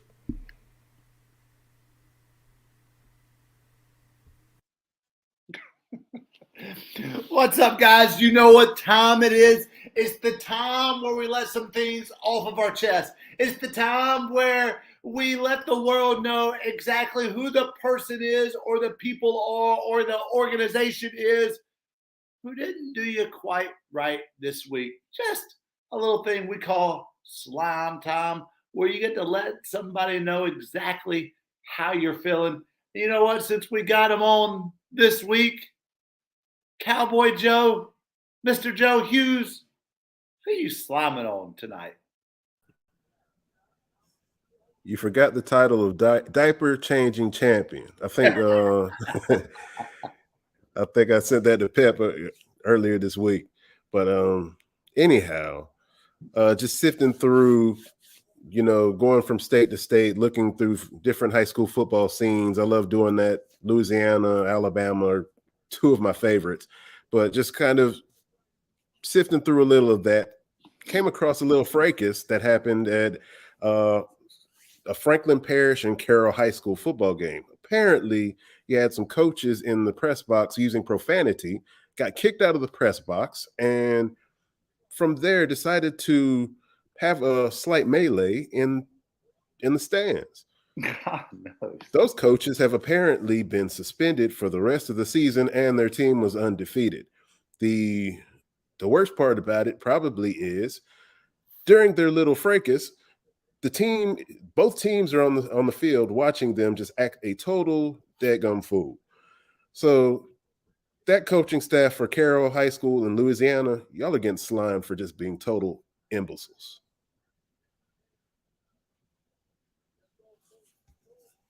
Good for you, Mr. Hughes. I mean, can we just have adults act like adults? How in the world can we teach and lead our young people if we do not even know how to behave ourselves? By the way, I love the name, one of my boys' favorite rappers. His name is No Big Deal with a period on the end. And I love the Hughes with a period on the end of it. Mega producer Brandon. Who are you slamming on tonight? So, I've been tough on them. I can finally give my Panthers a break. They pulled out a second win, but now I got no choice but to slime my raggedy basketball team, the Los Angeles Lakers. Just always, always in the news, always, on Sports Center, but just not getting it done. Just the epitome of underachieving right now. All kinds of talent, but just not gelling. Westbrook's still a turnover machine. Just not worth the money that roster costs right now. And just doesn't like it's going to be a good year. So already it doesn't seem like no reason to be real optimistic about them right now. It might be time to start this thing over. But Lakers, you're getting slime. You're just underachieving. You've been underachieving for a little since that last championship. Been underachieving ever since. I hear you, mega producer. Big Shelby, who are you sliming on tonight? Man, I'm about to slime Brandon for taking my slime. I don't understand why ESPN is just continuing to put the Lakers on television. I mean, they are absolutely garbage. They are trash. They're gonna play tonight. I think they play tonight at 10 o'clock. And if I ain't got nothing else better to do with my life, I might watch. But I can't keep watching Russell Westbrook shoot all these bricks and shoot all these threes. Anthony Davis is the only 6'10" all-world power forward that's scared to attack the basket. I don't even understand why we got Pat Beverly and Russell Westbrook in the same lineup talking about we're gonna shoot some threes. And they just keep shooting. You know what it is? I hate that person or that person or that player that always get to a winning environment and they just want to start doing stuff out of the ordinary. They don't want to do the stuff that got them there. Like Pat Bev, you probably ain't shot 5 threes in the last 10 years, and you get to LA and you taking more threes than Steph Curry have this. I believe the term you're looking for is acting brand new. He acting very brand new. What's going to happen? The man celebrated making it to the playoffs, throwing his jersey off, jumping on stuff like he Dwayne Wade and Michael Jordan. And I don't understand why this man, Patrick Beverly, is even allowed to shoot a three-pointer shot. I hate to say it, but the Lakers have literally turned into the Dallas Cowboys of the NBA. Whether they're garbage or not, they're still going to be on TV, still going to be talked about, no matter what they're doing. So I don't know how to feel about that, but that's what they've turned into. Big team. I don't know what them guys was doing this offseason. When I mean by guys, I mean Jeannie Buss in that front office, because this might be the worst Laker team assembled. Yeah, it's looking rough right now. Time to tear it down. You my guy. So I'm just waiting. I just can't wait till you pass Kareem and I'm turning basketball off. It's one way to look at it. It might be time to nuke it and start over, though. I don't know. And please don't compare the Cowboys to the Lakers, because them Cowgirls are absolutely horrible. Them Cowgirls are absolutely horrible. I did it, Mr. Hawk. That's just what it seems like. It's just no matter what. The Lakers they're just in the news, man. So I don't know. I don't know if Mr. Hawk was. I don't know if he's a Lakers guy or a Cowboys guy. I'm not sure. We never talked about that. I think he's a Cowgirl. Oh man. Sorry to hear that. Can we just talk about how two grown men who live in North Carolina, who were raised in North Carolina, are talking about the LA Lakers? Can we just talk about that for a second? I mean, talk about we should slime y'all for being bandwagon fans. The LA Lakers. Yeah. I think I'm gonna go next. So my two boys that got home, Pep, that they're gone. They're coming home during the show. They jump on YouTube. They like to post funny comments. If you go on YouTube, you can see all their poop comments and these nuts comments and that kind of stuff. But the boys get home. They had stopped by McDonald's on the way, and Knox says, "Dad, that's the fastest McDonald's I've ever been to in our life. There were 6 cars in front of us, and we were 1 minute long in line. That's how fast they were." And the boy gets his 6-piece chicken nuggets, and he opens it up, and he says, "Dad, I know why they were so fast. They only put 4 chicken nuggets in my 6-piece nugget. McDonald's, I'm slamming you. You robbed my boy of his 2 chicken nuggets." Pep, who are you slamming on tonight? I feel bad, man. I feel bad. I got cheated the other day at Bojangles. Only got 3 Supremes out of a 5-piece combo. Pep, I have stopped by the same Well, my boy's sitting here, so I can't say how many times in a row. But we'll just say 2 days in a row, I stopped by Bojangles. Yeah, I know. And hush. And both times I ordered mashed potatoes and gravy. And both times I got mashed potatoes. Who eats mashed potatoes plain? Like, it's not even possible. Who eats mashed potatoes plain? I don't even know why the gravy's not automatically mixed in with them. Things you just don't know. Same lady, both times. Bojangles. I mean, if anybody went to Bojangles now in the greater Charlotte area for the first time, there's no way you would ever go back to Bojangles. And we're talking to the man who last week my wife says, "Have you had No, D-Rob. D-Rob's like, "I know where you want to go." I was like, "Well, I have had Bojangles 5 times this week." And we met it 6 times. But, I mean, if you went to Bojangles for the first time, there's no way you would ever go back. There's no way, because they mess up your order every single time. I'll tell you, I went to Bojangles earlier. I had the intention of getting a chicken dinner, and they told me we ain't got no chicken right now. God, I said, Bojangles, the way chicken should be, chicken. That's who you are, chicken. You don't have any. There was one person working this what boat. the heck? At 3:30, one person working. She rang me up. She made my cheer wine with no ice. She got my Cajun filet chicken biscuit, and then she gave me mashed potatoes with no gravy. No else to put there. Well, let me get to my slime. Good gracious. I am sliming Russell Wilson.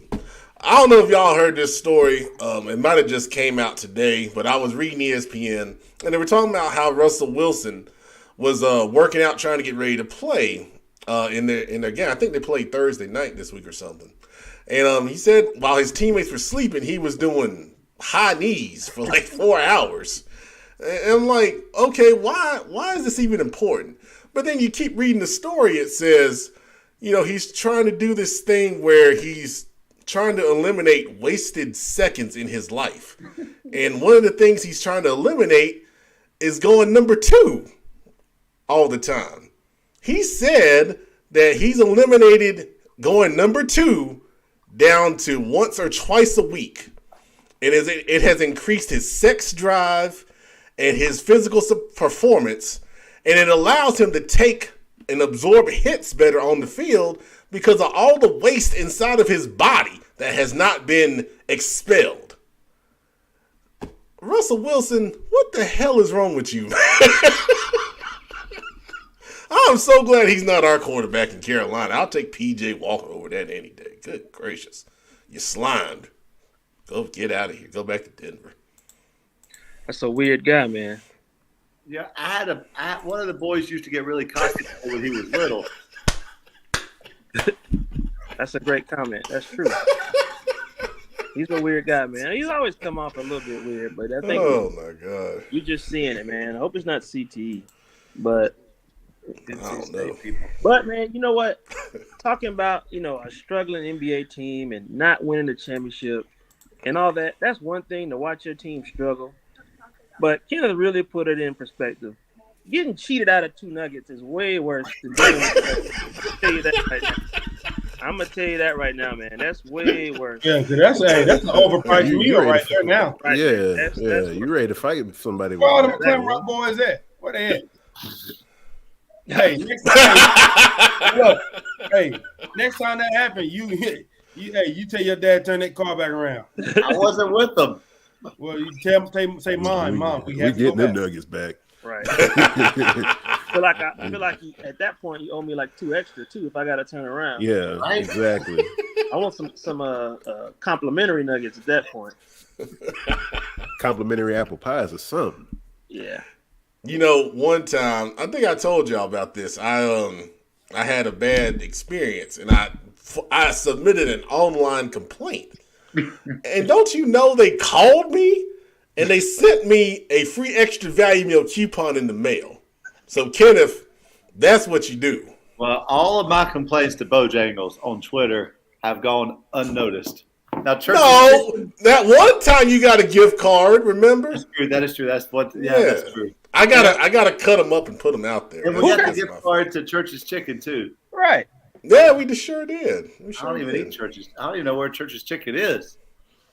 You don't go on the west side, man. You gotta go on the west side for church. Who even eats Church's Chicken? Like, who even eats that? All right, now, hold on now. Hold on. The butter biscuits. Cherie, rest her soul, was the queen of Church's Chicken fan club. She would fight if someone said something bad about Church's. So I'm gonna defend Church's. Ain't no way I'm riding past Bojangles and stopping at Church's. Well, hear me out. Now I ain't say all that now. Church's does have some elite biscuits. I'll give you that. Those biscuits, honey butter biscuits. Ooh. The biscuits be hitting the honey butter biscuits, yeah. Ooh. Yeah. Church's. Look, man. Church's, man. Google it. It's okay. I won't give Church's. Matt Rule be proud of that word, Brandon. Everything's elite to Matt Rule. I mean, elite honey butter biscuits. I don't want any references to Matt Rule on this show. So when On the playback. He might be the next UNC Charlotte coach. They said he coaching at the Queen City Senior Bowl. Oh man. Wow. Good night, everybody. If you see us out there on Friday night, please say hello.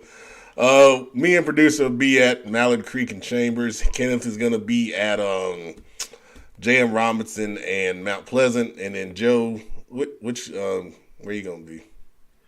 I'll be at Shelby Burns. All right. So, If y'all need any coverage. No coverage this week. You're going to be a little busy. Yeah, no Texas. All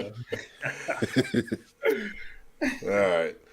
Thanks, everybody. Appreciate it. Make sure you watch the playback if you need your primer on games this week. Everybody did a great job on that stuff. Good night, everybody. See you on Friday Night Live, CFI After Dark, 11:45 roughly, Friday night. Be a lot to talk about, I promise you. Good night. And if you see us in the video, let us know. Tigers. It's